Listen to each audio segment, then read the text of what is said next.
And with that, the transfer portal is now closed. On today's edition of Locked On LSU, we'll take a look at LSU's roster now that we're out of the transfer portal window. And is there still more work to do? We'll get into that plus so much more on today's edition of Locked On LSU. You are Locked On LSU, your daily podcast on the LSU Tigers. Part of the Locked On Podcast Network. Your team every day.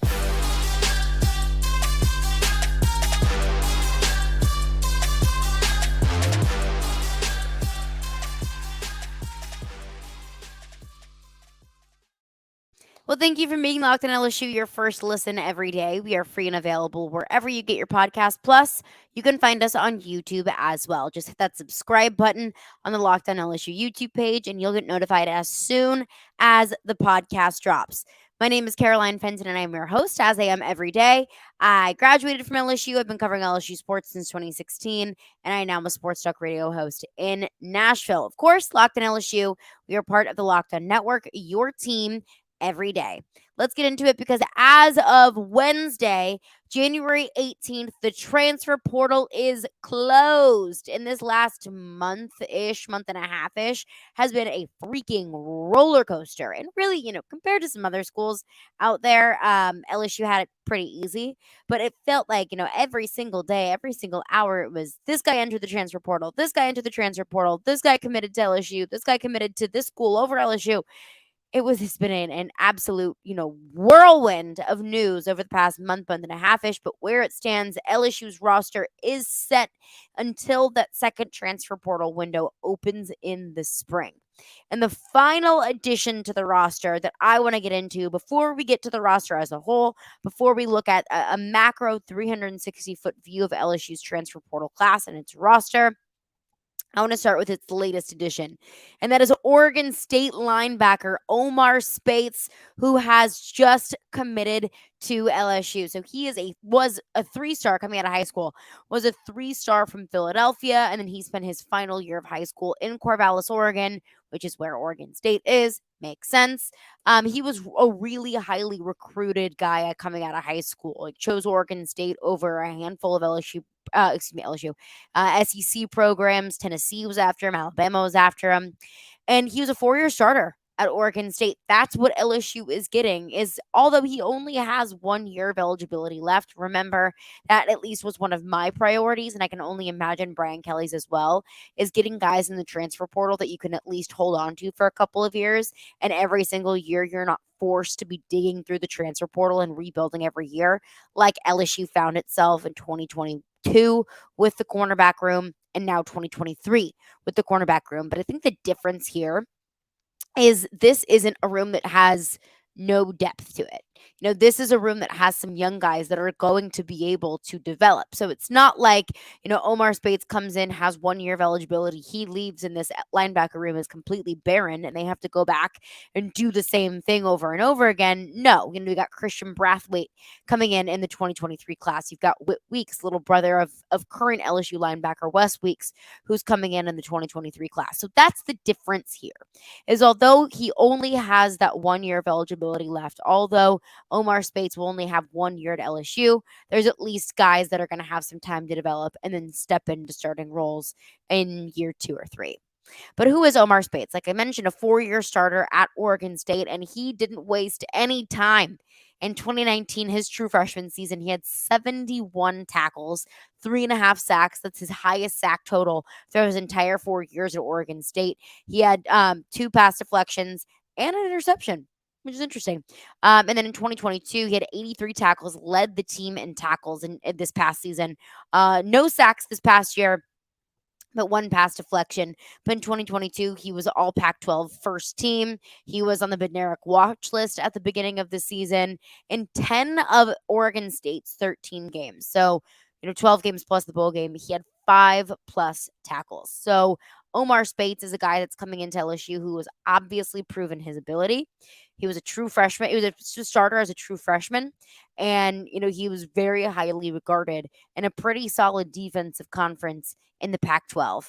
Overall, in his career, in his 4 years and 45 games at Oregon State, he totaled 308 tackles, 25 and a half of those for loss, and 5 sacks. Of course, 3.5 of those sacks coming in 2019 in his true freshman season. So that's what LSU was getting, a guy with experience, a guy that is proven, and a guy that can come into this linebacker room and add depth, which is what they need so, so, so desperately. But I have a good friend of mine who went to Oregon State, is a die-hard Beavers fan, loves the Beavs. I asked him about Omar Speights, about what kind of a competitor he is, what LSU is getting, and this is what he said: that he's an absolute stud, all Pac-12 first team this year, like I mentioned, which a motor and killer instincts as a linebacker who can fill in the run game as best as anyone, but also can cover. Although that's something that he can build upon this next year. So that's kind of my interpretation: is he was used a lot more in the run game, but he's using a little bit more as he drops back, so they can continue to use that. I think Matt House is as good of a defensive coordinator as anyone to be able to, use guys like that, use and tailor the defense to their talents, and be able to use them a little bit more creatively, use them in a more versatile way. He said he's an inside linebacker, so great in the run, like I said, but also was great on the blitz when he was called upon, which doesn't happen all the time for an inside linebacker.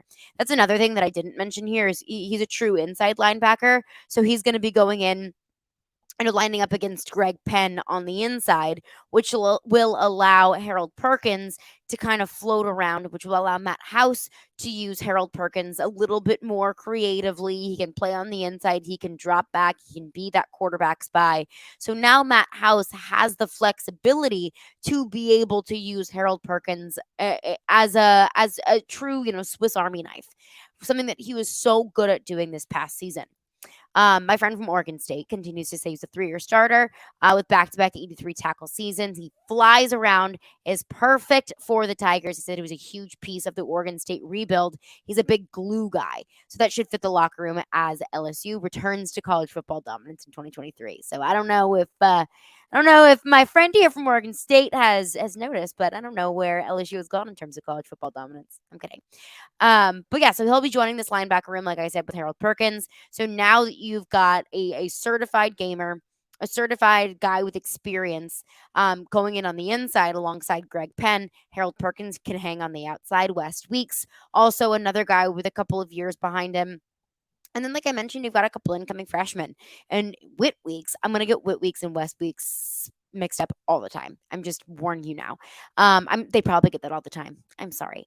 And Christian Brathwaite. So that will allow, now that Omar Speights is coming into LSU and he can fill in on the inside, that will allow Whit Weeks and Christian Brathwaite to be able to develop in year one. You're not going to have to rely on your true freshman linebackers. And if you can, if they have the ability to come in and contribute right away, then wonderful. You're absolutely going to use them, but they don't have to.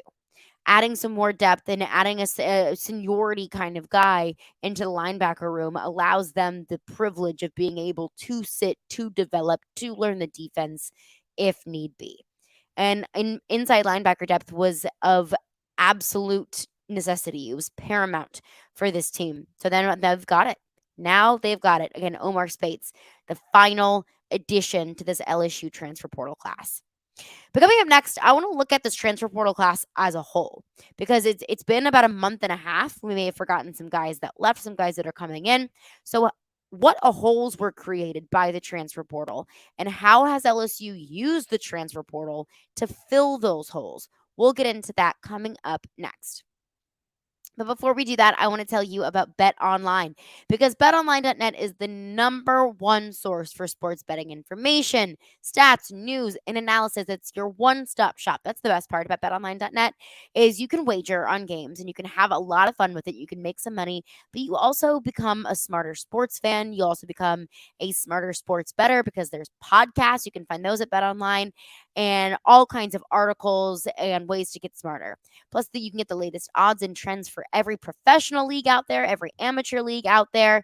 There's pro football. We've got the divisional round of the playoffs this weekend, which is going to be a blast. There's also basketball, both at the pro and college level. They've got it all at betonline.net. So go check it out.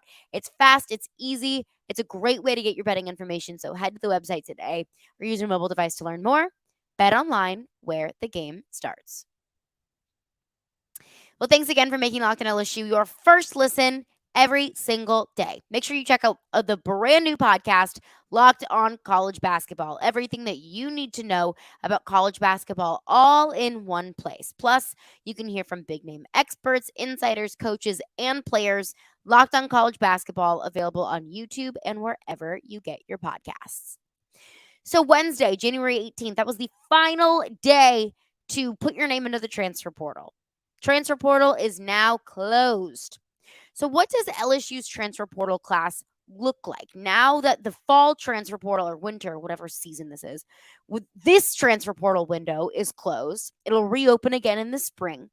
But now that this transfer portal window is closed, what does LSU's roster look like? So let's break it down position by position. Wide receivers, of course, we remember Jack Bech transferred and just entered his name in the transfer portal. Keishan Booty decided he was going to come back, not very long after. Jack Bech decided to enter his name in the transfer portal.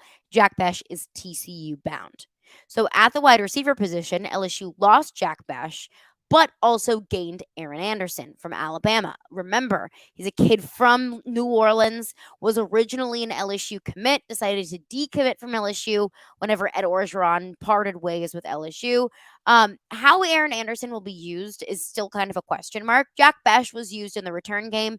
Aaron Anderson absolutely will be used in the return game. Coming out of Edna Carr High School, he had I don't have my notes in front of me.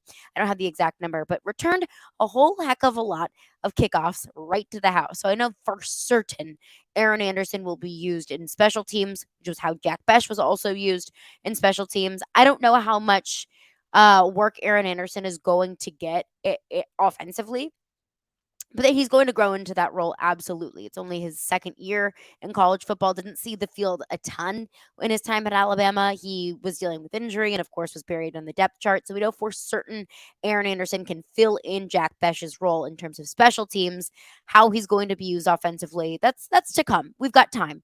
We can figure that out. But wide receiver, Jack Bech out, Aaron Anderson in via the transfer portal. And linebackers.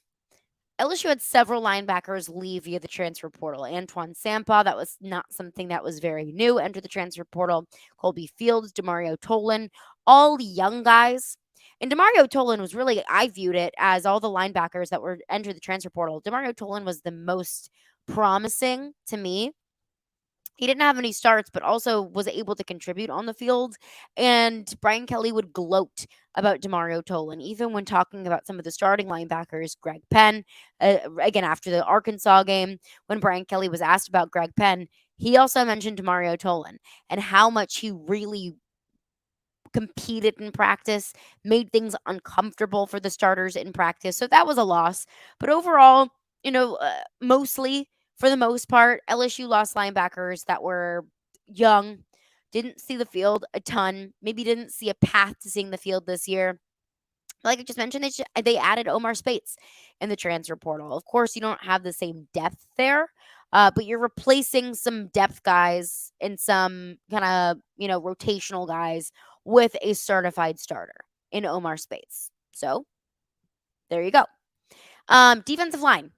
So this wasn't necessarily in the transfer portal, but they replaced these holes via the transfer portal. So you're losing Ali Gay, you're losing Jaquelin Roy, you're losing BJ Ojolari at the edge rusher and defensive line positions. But you also had edge rusher Desmond Little enter the transfer portal as well. So you're losing 3 to the NFL draft, you're losing 1 to the transfer portal. But I think at the defensive line and edge rusher positions, that's where LSU really cleaned up. Remember that day after, it was the day after, I believe it was the day before signing day. That was like the dominoes were just falling instantly. LSU got 3 commitments in the matter of like 5 minutes.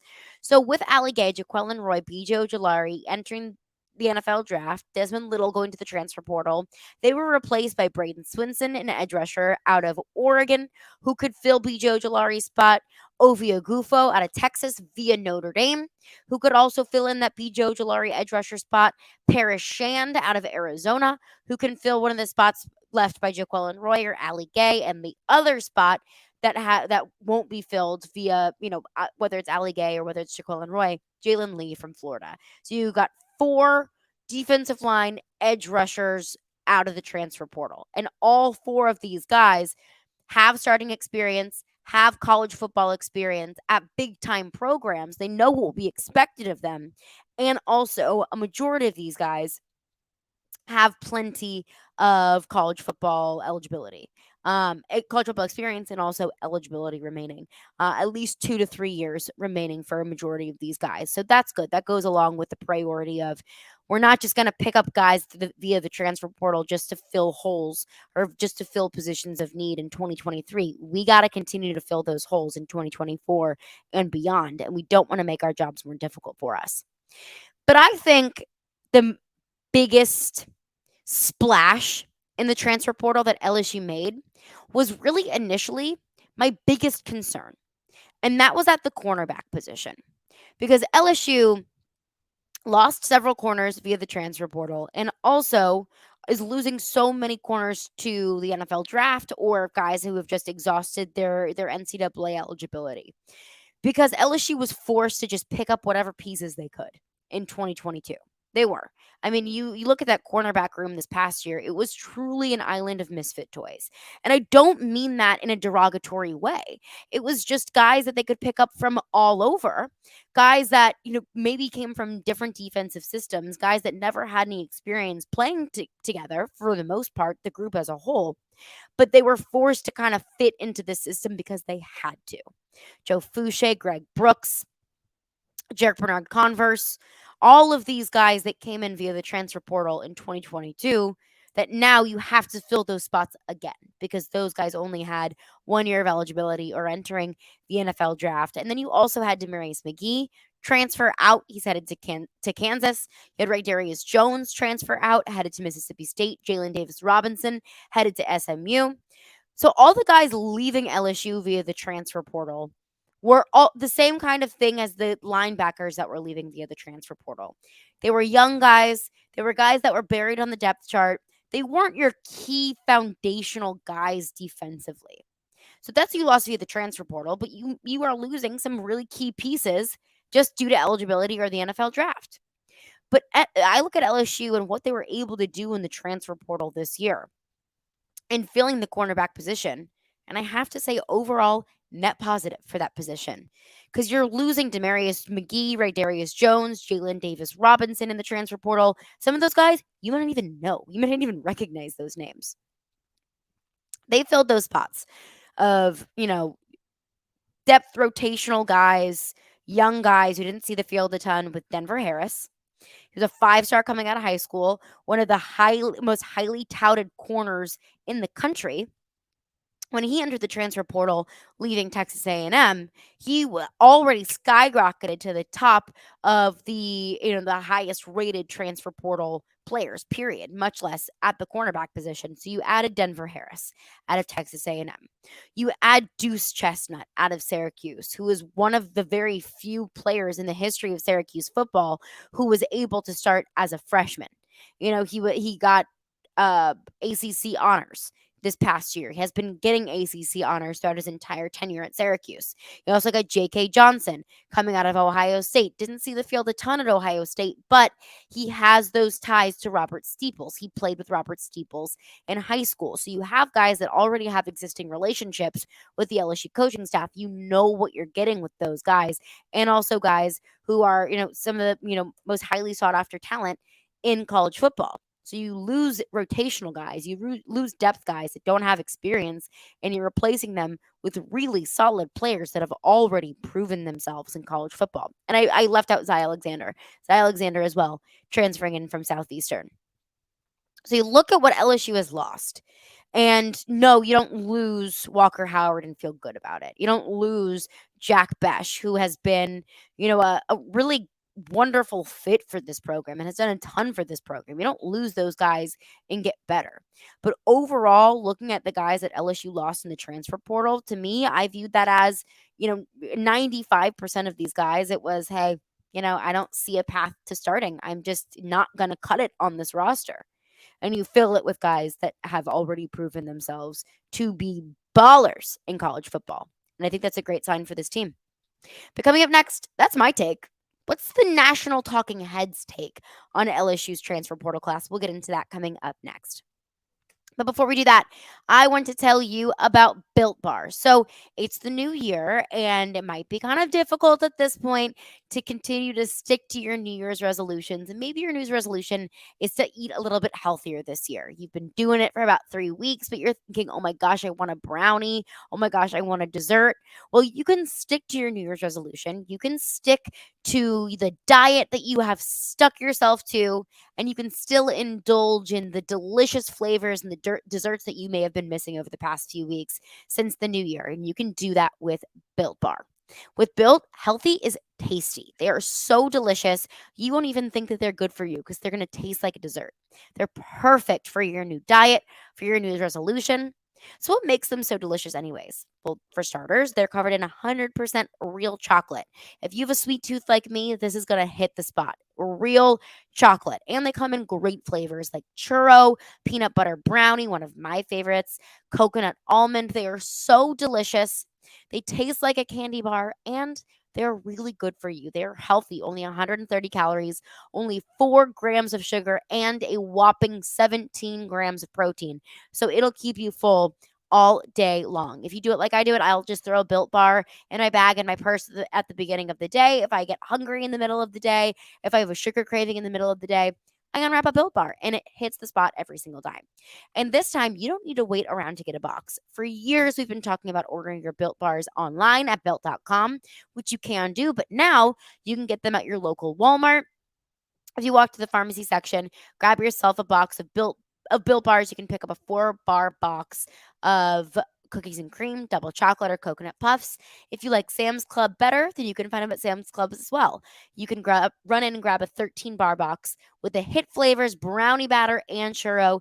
You can thank me later. That's Built Bar, built.com. So I think I look at now that the transfer portal has closed yesterday, and I feel so like almost like sci-fi saying that the transfer portal has closed. It sounds so like Star Trekky, but now that it's closed, I want to take a look back at LSU's transfer portal class, and my take on it is, I literally I wrote down all of the players that left, all of the players that LSU has replaced them with, and just looking at it visually, I'm like, this team got better. And no, you don't lose Jack Bech and get better. No, you don't lose your 5-star prospect in Walker Howard and feel great about it. But looking at it from a macro perspective, I believe LSU has a net positive. I believe LSU is leaving this transfer portal period a better team than they were in November. That's my take, though. What does everyone else think about it? I was looking at 24/7 Sports, kind of, tracking all of these guys, not just at LSU, but around the SEC. And 24/7 Sports ranked all of the transfer portal classes based off of, how they graded these prospects, how many players they were able to bring in, the quality of players that they were able to bring in. And they named the winners and the losers. LSU was one of the winners. LSU has the number 5 ranked transfer portal class in the country. 24/7 Sports says the Tigers have gone heavy in the transfer portal for the second season in a row, which is to be understood considering where this roster was one calendar year ago. Says while they've had nice additions outside of the secondary, I really want to zero in on the team's cornerback takes, something that really stood out to me. Said LSU didn't land just one impact corner. The Tigers brought in 4, which was necessary. I don't want to, boom and boast about all of these corners that LSU was able to pick up. Look at this collection of 4 and 5 stars. It was necessary. LSU needed to do that. LSU had to pick up gamers and impact makers in the secondary. But they highlight Denver Harris, who was the number 3 overall prospect in this transfer portal class. And if you look at it, it's not just, corners, it's overall prospects. All of the prospects that have entered the transfer portal, Denver Harris is number 3, the second cornerback ranked in this class. Zy Alexander, coming out of Southeastern, number 16 overall prospect, the number 4 cornerback. Deuce Chestnut, number 63 overall prospect, number 8 corner. So LSU picked up 3 of the top 10 corners in this transfer portal class. I mean, that is some aggressive transfer portaling. And they needed to do it. And they did it with experienced players. And not only did they gain experienced players, but they also got guys with multiple years of eligibility. We're checking off all of the preseason priorities that Brian Kelly set. We're checking off all of the transfer portal priorities that Brian Kelly has set. Guys with experience, guys that can help this team right now, guys that have eligibility, and guys with ties to LSU. Check, check, check, check, check. And not all these guys check all of those boxes. But overall, as a whole, I see the vision coming to life. So this transfer portal class, or this transfer portal session, is closed. It'll reopen in the spring, I believe in April, late April, early May. So this roster is not set for when LSU takes the field against Florida State week 1 of the 2023 season. But it is set at least for spring ball. So we are going to be able to continue to see some of these positional battles take place. Some of these guys that are coming in with experience, they may take precedent over other players that might be lower on the depth chart. Maybe those players just had to find a new home for the 2023 season in the springtime. But I think for where it is right now, I view this transfer portal window as being the one, the key one, the most important one.